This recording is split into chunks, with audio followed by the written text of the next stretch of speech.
Hello, my name is Mike Mills. I'm an EDD student at the University of North Dakota. This is my advocacy project for EFR 502, Issues and Trends in Education. Some are going to say that the purpose of college is to acquire knowledge. Now, if this was the case, why do we declare a major if our goal is just to acquire knowledge as a general purpose? Another point of view is that we attend college to qualify for a job and get the credentials necessary to obtain career or career advancement. 2/3 of the general public say that a very important reason for getting a college education beyond a high school degree is to get a good job. A separate survey of college freshmen at four-year universities finds that 88% of them say the same thing about going to school for job credentials. Although both of these ideas are different, most would agree that college education will create a well-rounded person through teaching students to critically think, problem solve, and keep an open mind to the evolving world that we live in, creating a well-balanced, well-rounded individual. We are going to explore the idea of career-focused education. We will examine the following areas in more depth throughout this presentation: career exploration, job shadow, labor market and statistics, declaring majors, majors that lead to viable career paths, streamlining advanced degrees, and fallback pathways for other professional degrees. These concepts are going to benefit both the student and the institution. Students will benefit from potentially less time wasted jumping from major to major. The school will benefit as students who have career-focused education tend to have higher retention rates, as cited by Lynch and Lundgren. Career exploration is going to benefit not only the student, but the institution as well. Career exploration is a topic often used in secondary education and has relevant applications in the post-secondary environment. Career exploration as part of career readiness program at a four-year institution is going to look a bit different than we're used to when working with high school students. And Spite, in his 2020 writing, suggests that all students should be approached as if they are in need of assistance with major exploration. So how will this career exploration concept benefit the students? The students will benefit from a better understanding of their field of study and what having their degree will mean for them in the future. They'll also gain a reality check as far as what kinds of expectations they should have after graduating their program and moving on into the adult world. Institutions will benefit from higher retention rates. Students who have career-focused education tend to have higher retention rates, as cited by Lynch and Lundgren. Also, institutions are going to build better community relations with those business partners that are out there as they work to have the students explore the different fields and career possibilities that are out there. So it's a win-win for both the student and the institution. As we look at job shadowing as part of career exploration, this concept would be similar to Karski's field experiences. She says that students perform service for community agencies as part of a program designed primarily to enhance students' understanding of the field of study. Although similar, the job shadow program would be less formal and potentially for a shorter time than the field experiences laid out by Karski. With the shadow program, students would be gaining a glimpse into what the day in the life of someone in the profession they are shadowing. The students could participate and engage in tasks, but their main focus would be to observe the daily tasks and interactions of the profession. Erickson and Summers' work indicates that less than 10% of first-year students who enter college with a major in mind feel they know a great deal about their intended major. That leaves the majority of students with some doubt or uncertainty about what getting their degree means or what it might look like for them when they are done. So when would this job shadow take place? Well, if it's a campus-wide endeavor with the entire institution participating in a shadow experience, all on-campus classes could meet on a 2-day week schedule, allowing the students 1 day a week to dedicate a full day to shadowing professionals. This 4-day-a-week campus classes would give faculty also time to reach out to community partners and foster positive relationships. Now, this would not mean that the whole institution would need to run on the same schedule. Maybe one department or one college does their shadowings on Mondays, and maybe another college or department does theirs on Fridays or Thursdays or whenever it may be, and allowing the students to have a wide variety of opportunities of shadowing in each of their classes or content areas. So discussing labor market and statistics, this concept would keep the students in loop with job outlook opportunities in their field of study. Specifically, students would gain an understanding of what the markets look like at the local and state and maybe even regional levels. For example, if a student is studying theater at the University of South Dakota or South Dakota State University, what are the job outlooks in that career field in the town they live in the state they live in? Are there theater jobs within the state of South Dakota, enough jobs that can accommodate the 10 or 15 graduates that may have each year? How many jobs are available in the state? Will the student be able to find a job in the region, or will they have to move to a major metropolitan area? This process would not be difficult to incorporate, as most professors have contact with business and industry in the area. The professors are aware of the job postings. Professors could incorporate some of these job postings into their class discussions. Professors could also incorporate requirements regarding job outlook into assignments and other projects. Joseph Lynch and Tracy Lundgren indicate that graduates tend to fail to engage with career services until they begin their job search, which typically occurs in the latter half of their college career. So they're not really getting this connection between what are the opportunities for them out there in their field of study, maybe till it's too late and they can, they're too invested and they're not willing to change a major because they're almost graduated and they've realized now that there's no jobs in the area. So advisors, whether they are professional advisors or staff or their faculty, they should engage all students, both declared and undeclared students, about major and career exploration. As we cited earlier, that only 10% of the students are feeling comfortable in knowing about their major, so they may need some advising opportunities to help them make sure they've made a good choice and better understand their major they have chosen. Lynch and Lindgren state that faculty are in an advantageous position to advise students by helping them relate coursework and out-of-class experiences to future career goals. Declaring majors. What's the rush? Why are so many institutions so eager or require students to declare a major upon acceptance into the university? The first year of school should be reserved as an exploratory year. Thomas Jefferson said, "You start your study not knowing what you will major in. You start your study so that through inquiry, you will learn what you should study. Through inquiry, you learn who you are. Through inquiry, you become more free and capable of making choices." By delaying declaring your major, maybe to the end of your first year, this is going to allow students to explore through their first year of classes and better understand what areas they may want to focus in their studies. Now, most students fill their first year with general eds and lower level introductory type courses.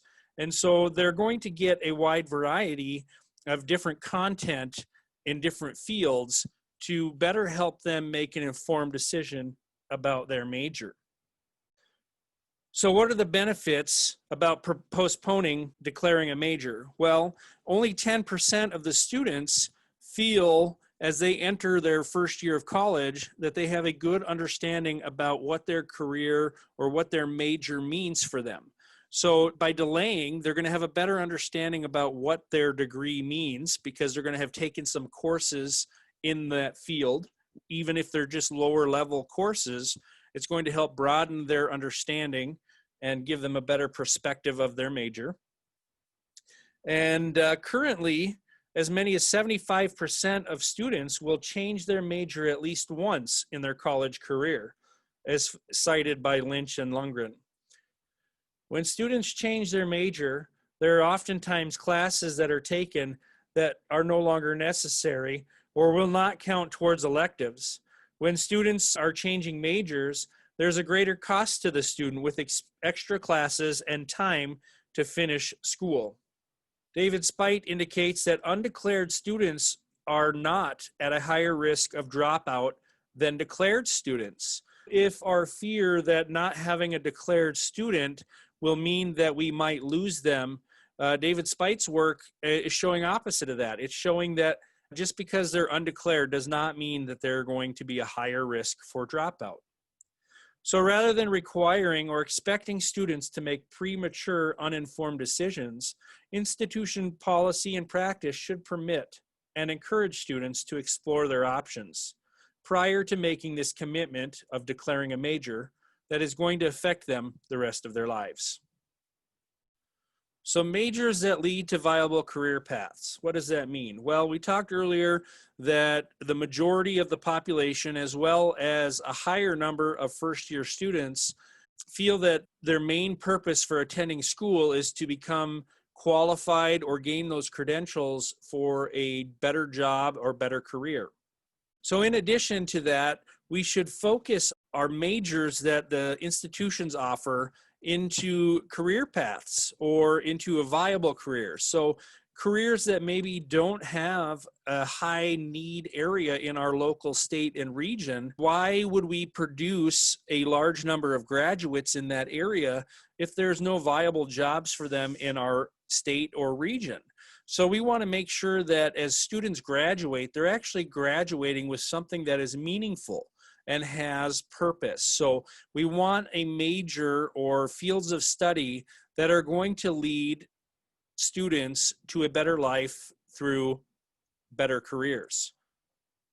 So again, we'll go back to that theater degree that we talked about earlier. Now, will a theater degree be viable in South Dakota? Is there a market for theater graduates? Or are they going to have to move somewhere else? Would it be better if a theater student wanted to be in the theater profession that maybe they move to an area that is known for theater and take classes at an institution that has a greater connection to industry, so those students are getting meaningful connections with industry partners. They're being able to maybe do internships, job shadows, and things of that nature where they wouldn't be able to get that not having an institution that is in a community that is focused on theater. Having a greater industry presence is going to make a difference in the quality of program. For example, you wouldn't go to an inner city school to study agriculture. They're not going to be able to have the resources necessary to provide a high impact learning environment for someone who really wants to get a good handle on what the agriculture experience and life will look like. So ultimately the goal here is to get these students into gainful employment. So when they graduate, they're working in their field of study because they've researched their study and they've now come up and declared a major, and their major is going to be something that's going to lead them to a viable job in their state or region that they're attending school. So we're going to talk about streamlining some career paths. And what we mean by these professional careers is there are some degrees or some degrees that are not useful as a bachelor's degree standalone. Maybe there's just not a labor market for employees with a bachelor's degree in psychology. Maybe with that psychology degree, you have to have a master's or a doctorate degree. So what is the point of offering a bachelor's degree, maybe a student can jump right in, and maybe instead of graduating in 4 years, maybe they can do a 5 or a 6 year program, and they could graduate with the credentials needed to get them a job in their field if they need the master's or doctorate level degree. So some examples of this is there's a BS to MD degree where a student applies for schooling in their senior year of high school, and they transition through this program in a bachelor's degree setting and right into their doctorate or their MD program with very little time wasted with extra classes needed for graduation, because all of this stuff is compounding and building towards ultimately this med degree that they're going to have when they're done. And so rather than taking useless electives, things like that, they can kind of combine and tackle two things at once. In some cases, allowing the students to graduate with their MD in less time than a traditional student would do, getting their bachelor's degree first, then applying to different institutions, and then coming in and applying at different med schools, and then having to make sure they've met those prerequisites, because the bachelor's degree they're getting program is combining all that in and giving them those qualifying classes they need to move on to the med school. So that's one example of kind of compounding or streamlining some of these career paths so that students that need that master's level degree or doctorate level degree, maybe they just start off with school and there is no bachelor's degree. They're just graduating with that doctorate or that master's degree, depending on what they need. Again, this could cut time off of students' education career as they are needing less time fumbling through those different ideas that, hey, I started this major and now I need to get an advanced degree because I didn't realize that there was no job market for somebody with a bachelor's in this program. So when we talk about fallback careers, again, this kind of goes back to working professionals, and you get these students that want to be professional degrees, and so they're going to graduate with a bachelor's degree of something and then move on to a professional degree or an advanced degree, and maybe they haven't even applied yet, or maybe something happens and they're not able to get into that degree. And so what we see is that people, maybe they graduate from that degree, but then they can't pass the board certification. And now they don't really have a viable career to fall back on. So an example would be maybe creating some career pathways that would lead to credentials in other fields. For example, if you wanted to be a pre-law student, schools could create pathways where students could graduate with a bachelor's degree in maybe English education or history education, where if something doesn't work out with that law degree, then at least they have a fallback career path that is viable, and they don't have to go back and retrain for another career later on. Now, it may not be their end goal to be an educator, but it's also going to broaden their perspective in working with people, working with young people, and getting a better feeling for how to deal with multiple different types of situations. So this would give students who are aiming for professional careers a fallback option. Again, if anything were to happen, maybe their plans change, maybe they go into a profession and they find out they just really isn't for them, they don't like it, then at least they're not just graduating with some general degree that is not a viable degree without that advanced degree with it. For example, maybe if you did a political science major, what are you going to do with a political science degree as a bachelor's degree?